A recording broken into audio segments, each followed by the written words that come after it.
el cielo como concepto. Los persas aqueménidas, citados varias veces aquí, creían que el cielo era un lugar donde había mucha caza, una caza inacabable. Otras culturas y otras creencias hablan de un espacio etéreo, con una gran luminosidad, y donde uno vuelve a encontrarse, vuelve a unirse con el principio del todo, con la divinidad.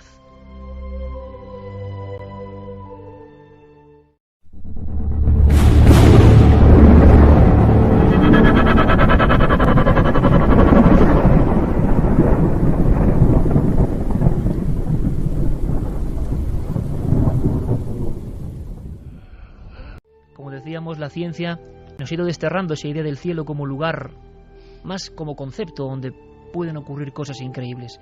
¿Cómo es posible que esta revista publique El cielo es real? ¿Qué ha pasado? Hay que conocer en una ficha al protagonista de esta historia, un científico escéptico que sigue siendo científico pero que ya no es escéptico.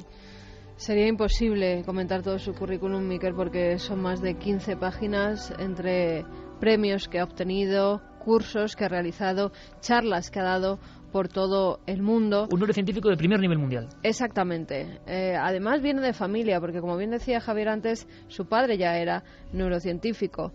Es el doctor Eben Alexander, neurocirujano en el Hospital General de Lynchburg, en Virginia. Había estudiado en la Harvard Medical School. Ha estado en innumerables hospitales, tanto de mujeres, solamente especializados en mujeres, como especializados en niños. Tiene detrás de sí una larguísima trayectoria y siempre se ha declarado escéptico con las experiencias que vivía la gente, porque decía que aquellas personas que han tenido una reducción de oxígeno en su cerebro pues podían vivir y ver toda serie de cosas, pero que siempre había una explicación científica. Claro, la eterna teoría, ¿verdad?, de la hipoxia, una falta de oxígeno en el cerebro provocaba el túnel, la luz y demás. Vale, ¿qué le ha pasado a este hombre? Pues nos tenemos que remontar al otoño de 2008. Un día se levanta con un terrible dolor de cabeza, según él describe. En pocas horas está en estado de coma en una de las habitaciones del hospital donde trabajaba. Sus compañeros le dan pocas esperanzas a la familia. Si lograba sobrevivir, se quedaría en estado vegetativo. Había contraído una meningitis bacteriana que había entrado en su líquido cefalorraquídeo y se estaba comiendo su cerebro literalmente. Justo a la semana los médicos deciden suspender el tratamiento y es entonces Iker cuando abre los ojos y ya es otra persona completamente diferente. Su cuerpo seguía muerto, pero su cabeza estaba perfecta y ahora tenía que asumir la experiencia que había vivido. ¿Qué le había pasado al médico escéptico, al investigador del cerebro que solo creía en lo material? ¿Qué le había pasado? Vamos escuchándole. Vamos a oír cómo durante meses está luchando entre su mente escéptica y la vivencia que tiene. Antes del coma siempre había estado muy seguro de cómo interactuaban la mente y el cerebro y estaba muy claro en ese terreno que era el cerebro el que te daba la conciencia y demás, y que cuando el cerebro muere, la mente, el alma y la conciencia se van con él. Estaba claro. Ahora, después de pasar por el coma, puedo asegurarte que eso es completamente incorrecto y que la mente y la conciencia no dependen del cerebro.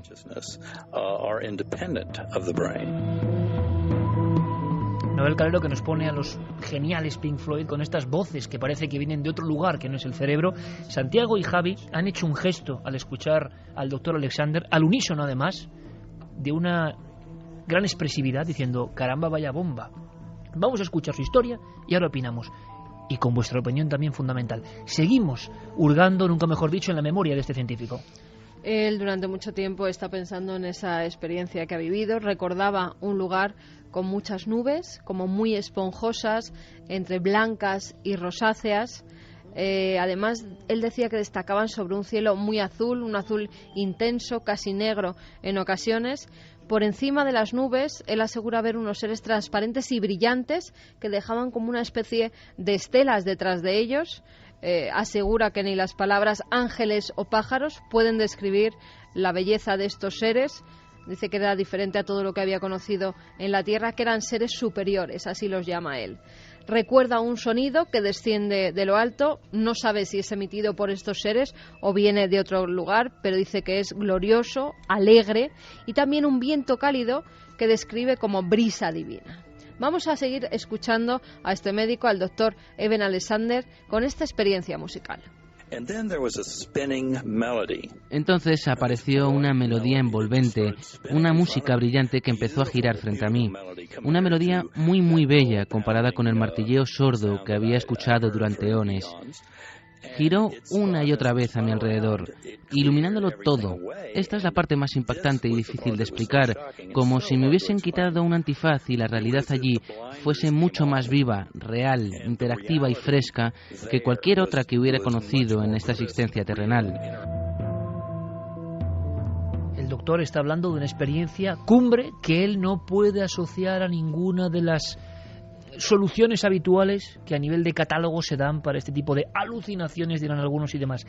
Él sabe, y lo interesante del testimonio es que pertenece al núcleo duro de los que pensaban todo lo contrario, él siente que es algo distinto. Que es algo distinto y que no vive en solitario, está acompañado. Él dice que durante la mayor parte de su viaje alguien le acompaña. Se trata de una mujer joven, con pómulos altos, ojos azules, 2 trenzas rubias que enmarcan su rostro.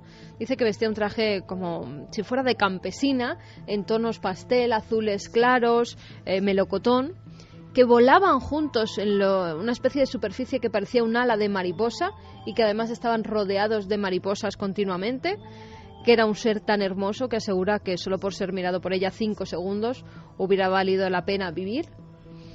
Y parece que se comunica con ella de una forma, podríamos llamarlo telepática, aunque él no lo describe así. Ella le da una serie de mensajes que se quedan en su mente. Escuchamos cuáles son esos mensajes. Y estaba allí, junto a una presencia divina y un orbe de luz brillante. Puedo decirte que el tiempo allí es totalmente diferente a nuestro concepto. Eso dificultó entender mis recuerdos porque nosotros tendemos a secuenciar las cosas. A mi lado, en el ala de la mariposa, había una mujer muy bella. Nunca me dijo una palabra, solo me miraba y sus pensamientos se introdujeron en mi mente. Cosas como, eres un ser amado y apreciado, no hay nada que puedas hacer mal, no tienes nada de qué preocuparte, te cuidaremos. Nothing to worry about. You will be taken care of. Aparte de esos mensajes que se le dan, él recuerda que allí mismo, en esa experiencia que está viviendo, él se hace preguntas. ¿Dónde está este lugar? ¿Quién soy yo? ¿Por qué estoy aquí? Y siempre se le da una contestación a través de explosiones de luz, de color. Él interpreta que siempre tiene una respuesta a las preguntas que hace. Dice que sigue avanzando por un lugar y llega a un inmenso vacío, que es de infinito tamaño, que es muy reconfortable, completamente oscuro, pero también hay una especie de orbe de luz que era como un intérprete entre él y una presencia enorme que él sentía. Parecía que a su alrededor había alguien o algo. Decía que era como si estuviera naciendo en un mundo más grande y el propio universo fuera como un útero cósmico gigante y el orbe el guía que me llevaba a través de él. Una negra oscuridad llena de luz. Esas son sus palabras. Cuando meses después ya está más recuperado, él que era católico, aunque decía que no sabía el sentido de su catolicismo porque tampoco es que creyera en Dios como una divinidad, en Jesucristo. Era una forma pues de creer en algo, pero él mismo decía que se autoengañaba porque sabía que no había nada más. Después de esta experiencia, él visita varias iglesias y asegura que es lo más parecido a la experiencia que ha vivido, que esas vidrieras se asemejan a los colores que él tiene en el cielo, que esa música de los órganos es muy parecida a la música celestial que él ha podido escuchar. Si quieres, escuchamos cómo ha cambiado la visión científica que tenía a la que tiene ahora. Una de las cosas que han surgido de mi experiencia y de los muy rigurosos análisis a los que se ha sometido durante años, hablando con colegas que respeto en el campo de la neurociencia, es que la conciencia fuera del cerebro es un hecho. Es un hecho establecido. Por supuesto, fue duro para mí aceptarlo, habiendo sido durante décadas un materialista que repartía tarjetas profesionales. Fue muy difícil aceptar que hay un alma, una conciencia que no depende del cerebro. Esto es lo que pienso como científico, que investigar la mecánica cuántica, y esto lo detallo en mi libro, sería en gran parte una pista decisiva. nos demuestra que ahí fuera ocurre algo en relación a la conciencia que nuestros modelos primitivos no contemplan. Es mucho más profundo de lo que jamás había imaginado. De eso vengo, porque mi experiencia me demostró muy claramente que nuestra increíblemente poderosa conciencia se expande mucho más allá de la existencia terrenal, donde está atrapada y que empieza a emerger en el momento en que te libras del mecanismo filtrante del cerebro. Un científico de primer nivel mundial está hablando de lo encorsetado que estaba el mundo del cerebro y la conciencia, que es la hipótesis defendida por un 99,9% de científicos, no por el 100%, pero este hombre, después de esa experiencia inefable, difícil de expresar con palabras, intenta buscar algo que se le parezca, algo que tenga recuerdo de todo eso. Y hay un último testimonio de Alexander, que habla un poco de su valentía y de lo que hay que hacer, ¿no? Después de esa experiencia que le ha marcado, el resto de su vida quiere gastarlo investigando la verdadera naturaleza de la conciencia y hacer ver que somos mucho más que solo un cerebro físico. Esto es lo que nos asegura. Mucha gente se ha acercado y me ha dicho, vaya, hay que ser muy valiente para hacer esto. Puedo decirte que no hace falta ningún valor, simplemente es extraordinario ser consciente de ello. Prestadle atención, porque el asunto es mucho más profundo de lo que nos gustaría pensar. Es absolutamente maravilloso saberlo. Creo que va a cambiar este mundo de formas maravillosas, pero para ello, en gran parte, hay que intentar ensanchar las barreras de la ciencia y de lo que aceptamos para acercarnos a la verdad. Tengo la esperanza de que la ciencia y la espiritualidad se unirán, irán de la mano y avanzarán juntas para conseguir respuestas, para ayudar a que la gente entienda la verdadera naturaleza de nuestra existencia. 1:57, Milenio 3, un neurocientífico, un neurocirujano prestigiosísimo, ultra escéptico en su tiempo a nivel materialista, de repente se convierte. Su estudio y su propio libro confesando todo esto, esta semana es portada de Newsweek, ni más ni menos, con el titular El cielo es real. Se notaban, yo no sé qué opináis, compañeros, se notaba una especie de, no de fascinación, sino de impacto espiritual brutal, porque a veces ocurre, muy pocas, que el escéptico ultranza es tocado por la varita del misterio. El misterio no sabemos por qué hace esto, pero claro, entonces el redoble es máximo, porque alguien que ha vivido en un ámbito absolutamente diferente, con unos conceptos mentales diferentes, nota que se ha abierto un mundo nuevo, y además nota ya de inmediato la misma opresión y la misma sensación de agresividad de todos los contrarios. Él estaba antes en ese bando, e incluso la dificultad, como ocurre en las experiencias cumbre, para expresar con palabras, como si el lenguaje que nosotros hemos ideado no llegase. Oscuridad luminosa, un orbe que me lleva hacia una presencia mucho más grande. El lenguaje se queda corto ante la experiencia trascendente. La gran suerte que hemos tenido es que esta experiencia le haya tocado a un neurocirujano, al doctor Alexander, como antes le ha tocado a millones de personas en todo el mundo. Solo que en esta ocasión el protagonista es alguien que conoce muy bien los mecanismos del cerebro, y no solo eso, sino que antes, en su propia clínica, ha estado escuchando con cara de incrédulo y explicando. Exacto, y tratando de explicar científicamente a otros pacientes que lo que le había pasado en realidad era una disfunción cerebral, que la falta de oxígeno, quizá un efecto secundario de la anestesia durante una intervención quirúrgica, había provocado una reacción química no explicada en el cerebro, y todo era, en fin, fruto de una visión, ¿no? Catálogo para explicar las ECM, A, B y C. Exactamente, siguiendo un poco el patrón internacional, ¿no?, que muchos expertos siguen. Pero aquí hay algo más. Lo que subraya el doctor Alexander, y que es muy importante que nuestros oyentes interioricen esta noche, es que él sabe, por las mediciones médicas, por lo que él ha hablado al despertar con los colegas que le han atendido en lo que parecía que iba a ser su lecho de muerte, él sabe que su cerebro estaba desconectado, es decir, que la actividad cortical del cerebro, la que marca, en fin, todos los impulsos biológicos, está a cero, no hay impulsos eléctricos, los instrumentales no detectan nada durante mucho tiempo, durante esos 7 días que dura el coma. Por eso le iban a desconectar. Exactamente. A los 7 días, porque no había... Le iban a desconectar. Sí, totalmente, no había ningún tipo de reacción. Pero lo que a él le deja anonadado es que en ese periodo de muerte cerebral, él esté viviendo todas esas experiencias. ¿Dónde está? Claro, él llega a una conclusión a la que han llegado otros expertos en esta cuestión y que algunas veces se ha publicado, en fin, un poco de puntillas en revistas científicas. Y es la absoluta certeza de que la conciencia reside en algún lugar que no es el cerebro humano. Es más, que ni siquiera es el cuerpo humano. Es como si estuviera ajena a nosotros. Algún científico, como por ejemplo el doctor Pim van Lommel, que es un cardiólogo holandés que ha estudiado mucho también este tipo de cuestiones y que publicó un paper, un artículo científico en la revista The Lancet hace algunos años sobre este asunto, llegaba a una conclusión sorprendente. Decía que la conciencia es ilocalizable y que habría que plantearse la posibilidad de que el cerebro fuera una especie de receptor de la conciencia. Es decir, Wi-Fi. Sí, nosotros ahora tenemos la posibilidad de entenderlo mejor gracias a las nuevas tecnologías. Imaginemos por un momento que lo que es la conciencia es la nube, lo que ahora llamamos la nube. Es decir, nuestra alma, la información de la que formamos parte está en una nube y nosotros la descargamos en un hardware, en un soporte físico, que una vez que se estropea, que envejece o que muere, no implica la desaparición de la conciencia, sino que esa conciencia volverá a emerger quizá en otro cuerpo. Esto que parece fruto casi de la ciencia ficción o fruto de las teorías, en fin, espiritualistas más desbocadas, ahora los científicos empiezan a planteárselo como un hecho. Pero surge la batalla.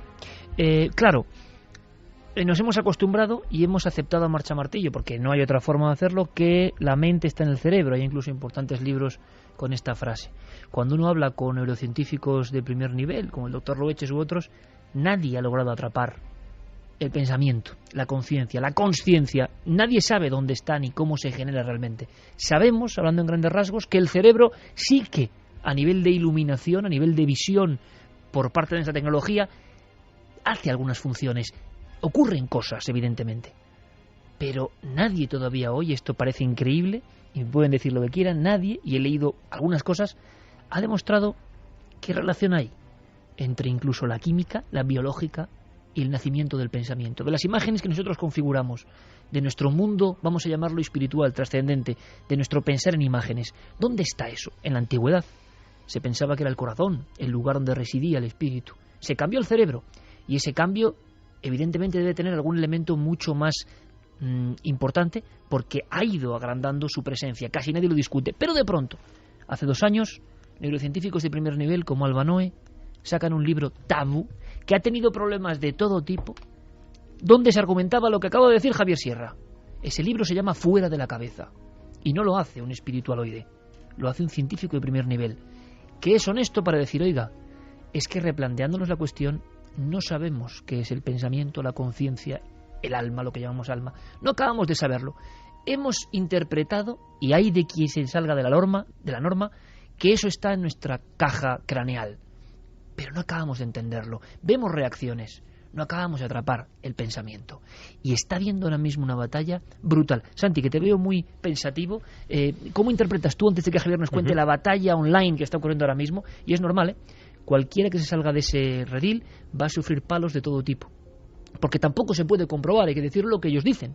Está en el mismo umbral de misterio que lo que nos han contado oficialmente. Pero es brutal escuchar a este neurocirujano hablando con esta pasión de lo que le ha ocurrido sin género de duda cuando él estaba en el otro lado. ¿Qué puede originar esto? ¿Qué opinas? Pues mira, estoy profundamente admirado porque estamos indudablemente ante un hombre valiente. Y no valiente porque se vaya a enfrentar, que probablemente será el caso, a sus compañeros, a sus colegas, a la comunidad científica o al paradigma imperante, sino porque estamos ante un hombre al que de la noche a la mañana se le ha dinamitado uno de los pilares que fundamentaban su vida, sus creencias, su proyecto vital. Y no solamente se ha enfrentado a ello, sino que lo ha aceptado y ha aceptado el reto de comprenderlo. Eso realmente es un científico como Dios manda y un hombre valiente. Alguien que realmente no tiene el menor reparo en decir, llevaba toda mi vida pensando esto, me equivoqué, o al menos ahora pienso que me equivoqué y voy a profundizar en nuestra nueva línea. Así que mi enhorabuena y mi admiración hacia este hombre. Pero es curioso, es lo mismo que le pasa a muchas personas que ahora nos estarán escuchando, esta mujer que vamos a tener como testimonio. ellos posiblemente han vivido la aparición de un fantasma, de lo que parece una imagen de otro tiempo, o han tenido una experiencia cercana a la muerte, o han visto un objeto brillante del que se baja un ser. Cuando uno habla con estos testigos, como por ejemplo con los últimos que hemos tenido, el guardia civil, que también, vamos a decirlo, ¿no?, ha visto como mucha gente se le ha puesto un poco en contra, o sea, ha sido difícil sacar esta información, es como un sarpullido. La reacción es como un sarpullido del materialismo, de lo oficialmente correcto, de que nadie salga de la senda. Entonces, incluso se responde al unísono, como está ocurriendo ahora con este cirujano, claro, con este neurocirujano. Pero yo he detectado, y por ejemplo, sé que muchos de los que estamos en la mesa nos pasa lo mismo, esa ruptura de parámetros, ese que se te caiga el castillo de naipes con el que has construido tu concepción de la realidad, le pasa al testigo del misterio, no solo de la experiencia cercana a la muerte. El que ha visto un fantasma, y yo no sé qué son, pero el que lo ha visto, cuando te lo cuenta de verdad, de corazón, te das cuenta que es un hombre una mujer que ha perdido el rumbo vital y que tiene que asirse a otra cosa porque ha visto algo muy claro y no le convence lo que le dice el psiquiatra, una alucinación, no le convence la explicación de prospecto sencillo con la cual intentan aliviarle, porque él ha tenido acceso a ese otro lado inefable, lo ha visto en cierto momento y se ha impregnado de él, y entonces no sabe ni cómo explicarlo. Si lo veis en muchos testimonios, esa dificultad para explicar cómo era muy parecido a lo que contaba este doctor. Esa oscuridad luminosa, esa presencia de un ser que no sabemos qué es, se han enfrentado, han estado unos segundos en otro lado. Solo hay una diferencia, Iker, en el caso de las experiencias cercanas a la muerte, y es que se suelen estudiar siempre en uno de los ámbitos que, en fin, en el último siglo y medio, 2 siglos, se ha convertido casi en el adalid del materialismo. La medicina ha tratado de alejarse de sus predecesores, que eran los brujos, los chamanes, los visionarios, en fin, aquellos que eran los que ejercían la sanación del cuerpo, pero también del alma en las culturas antiguas. Sorprendentemente, nuestra medicina ha renunciado a la sanación del alma. Y en parte es normal, Javier, hay que entenderlo, porque tampoco se puede medir ni controlar.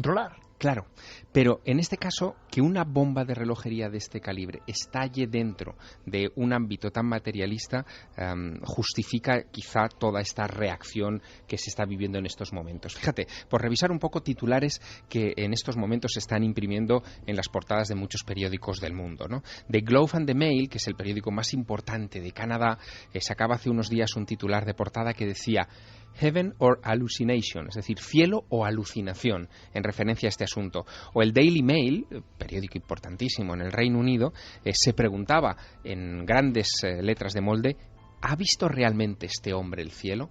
Porque desde la perspectiva de los cronistas de estos medios de comunicación, médicos todos ellos, los que han hecho los artículos o que han opinado sobre este tema, es inconcebible. Inconcebible, inaceptable. Exacto, que alguien pueda haber atravesado ese umbral de la muerte y diga que lo que ha visto, lo ha visto estando muerto sobre su cama en el hospital. Y ese prejuicio ocurre en todo. Yo no sé si el doctor Alexander ha visto el cielo o no, no sé si existe el cielo o no sé absolutamente nada, pero lo que ocurre es que las reacciones son muy curiosas y a mí me extrañan. Lo hemos comentado en alguna ocasión. En todos los ámbitos, cuando un experto toca de lleno con lo sagrado, se encuentra con un aluvión de mazazos que no saben ni de dónde vienen. Hay un caso que me impresionó y que contaba la semana pasada con nuestro amigo Daniel, del Guardia Civil. Era, no te preocupes, he conocido autoridades como Jean Clots, presidente de la UNESCO del arte rupestre, aceptadísimo, ejemplo el doctor Alexander, libros fundamentales, adorado por todos los expertos de la paleontología, la pintura rupestre, la prehistoria, pero un día se da cuenta de que en el chamanismo, en los trances, en los viajes al otro lado, en esos saltos hacia otro lugar que no entendemos, ese lugar de luz, a veces de sombra, pero que siempre de luz, que se expresa en las cavernas, él cree que ahí está la clave del nacimiento del arte, y es nada, ¿eh? La clave, bueno, pues me decía Jean Clots, nunca en mi vida la misma gente que me adoraba se convirtió como el poseído que es endemoniado, y casi me querían matar. Me había convertido en un enemigo, había abierto una brecha, un abismo, para decir que el arte no tiene nada que ver con lo que creíamos. Yo mismo estaba rompiendo lo que creía, pero otros no están dispuestos a hacer ese esfuerzo y se ponen de frente. Iker, porque en este caso nos centramos en los paleontólogos, en el caso de las pinturas rupestres, o los médicos, en el caso de la medicina, se centran en los qués, es decir, en una visión muy descriptiva, muy superficial, muy materialista, y no se preguntan por los porqués. ¿Por qué se pintaba en las cuevas rupestres? ¿Qué utilidad en este caso espiritual, tenía para aquella gente que los pintaba o que se acercaba a ellas. Es muy sorprendente lo que está pasando con este asunto de la portada de Newsweek en esta semana. Está generando una alergia, ¿no? Pero yo creo que los efectos se van a dejar notar durante varias semanas. Ahora nos vas a contar más cosas, porque enseguida conectamos de forma expresa, eso sí, si os parece. Vamos a escuchar vuestras opiniones, me interesa mucho saber qué opináis de esto. Y de inmediato quiero que nos cuente algo el doctor Gaona, que es ese español, ese psiquiatra, que se ha metido en el tema del túnel y de alguna forma ya no es escéptico. Y empieza a pensar que la conciencia está en algún lugar no muy tangible. No, mira, todo esto yo creo que procede de una concepción filosófica que ya llevamos arrastrando en esta civilización 4 siglos. La revolución cartesiana sirvió para mucho, nos ha dado probablemente casi todo el bienestar material, tecnológico, científico y médico del que disfrutamos hasta ahora, pero se basa en una concepción filosófica que puede no ser del todo exacta, que es que el universo es una máquina. De hecho, cuando los primeros científicos de la época de Descartes hacían vivisecciones de perros, de gatos, de animales y oían sus quejidos, en realidad no estaban oyendo sus quejidos, estaban oyendo los engranajes de una máquina funcionando. Por eso no lo podían hacer con esa sangre fría, por eso se sigue haciendo con esa sangre fría. Pero a lo mejor el universo no es una máquina. A lo mejor nosotros no somos una máquina y a lo mejor todo es algo más. Y igual que hubo una revolución cartesiana de la que nos hemos beneficiado muchísimo en estos 4 siglos, a lo mejor es el momento de dar un paso más adelante. Muchos científicos lo están haciendo, un puñado por lo menos, ahondando en la gran y misteriosa conciencia, en eso que no acabamos de entender, como del Big Bang, como de la materia incandescente se ha acabado en la conciencia. ¿Dónde está el paso? ¿En qué momento? Es un enorme misterio y da la sensación de que retazos desdibujados, diapositivas que se encajan mal, se aparecen de vez en cuando para contarnos que no lo sabemos todo. Cuando le ocurre a un científico de este nivel, se provoca un tsunami tremendo que llega a la portada de Newsweek. Vamos a hacer algo más y quiero que Javier nos dé apuntes de qué está pasando porque me interesa. Me interesa tanto lo que le ha pasado al doctor como la reacción de los que no pueden creerle y que serían los mismos que le adoraban hace 2 días. Bueno, vamos a escuchar al doctor Gaona. Conectamos rápidamente porque él acaba de hacer un trabajo. Es curioso que esté pasando todo esto ahora, ¿eh?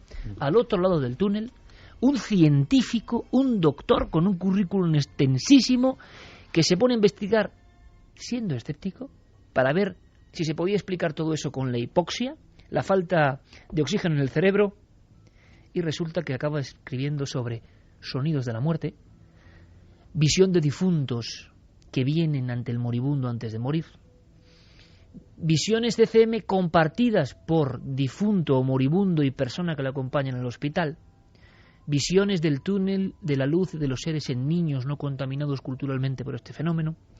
No está nada mal, aunque sea brevemente, algunos apuntes. Doctor José Miguel Gaona, buenas noches.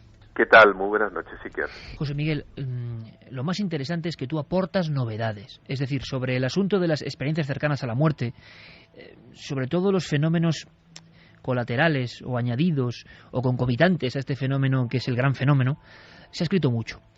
Pero muy pocas veces se habla de cosas como sonidos. Hay una descripción tan gráfica y en parte tan impactante, por ejemplo, de una mujer, lo recuerdo ahora mismo, que escucha algo parecido a la palabra de antes de ese viaje o de ese desligarse del cuerpo. ¿Qué has aprendido de este ámbito que era tan poco conocido, por ejemplo? Las experiencias auditivas en las ECM.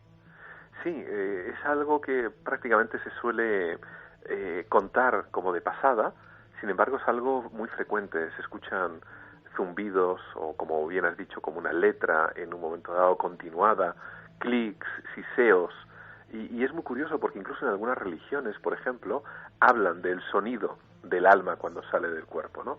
Es decir, que casi todo este tipo de cuestiones se correlaciona con prácticamente todas las religiones que existen, hasta el punto que me he llegado a preguntar si quizá el proceso no haya sido inverso, es decir, otrora los tiempos aquellas personas que tenían experiencias cercanas a la muerte, a través de contar sus historias y ser recogidas en un momento dado por personas espirituales de aquella época, pues dieron pábulo a crear esas raíces religiosas en los que se habla del más allá, del infierno, porque también, no quiero destripar las preguntas, por si acaso, pero hay experiencias que son negativas en algunos casos, afortunadamente minoritarios, ¿no? Pero no todo es cantar seres de luz y el bienestar.